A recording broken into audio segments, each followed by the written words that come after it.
I'm up here in the woods near our home, just leaning on my truck. I just listened to the memorial service for the 5 officers that were murdered in Dallas. It was a real touching ceremony, a service that has international audience, and but I related to it as a cop, an ex-cop. I've been a pastor now for 36 years, and before that almost 10 as a cop. People have asked me what I miss about law enforcement, and I said, the thing that I miss the most is that camaraderie, that life and death camaraderie.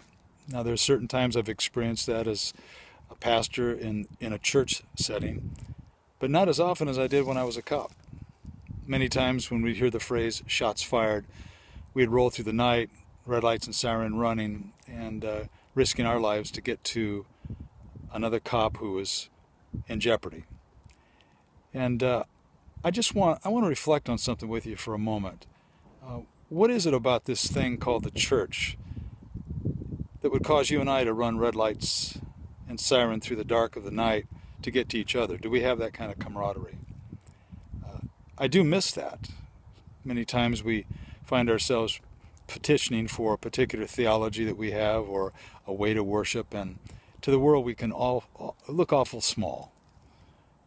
And I think what the world's waiting for is the church to be seen when the shots fired of darkness, that we'd run to each other's help and aid and do whatever we could, even risking our own life for each other. As I reflected on that memorial service today, in fact, I'll pan down there. I reflected on this place that I'm standing right now, this little hillside. Right down there, about 30 feet away, is a grave plot that Jan and I purchased here a few years ago. We'll be buried down there someday. And this race will be over, and all these questions that we have will be answered. But I want to live the rest of my days with a heart that would be willing to respond to another believer like a cop would respond when shots fired comes over radio. That I'd risk anything to get to your side, that you'd risk anything to get to my side. And the world would look at that and say, that's what I want.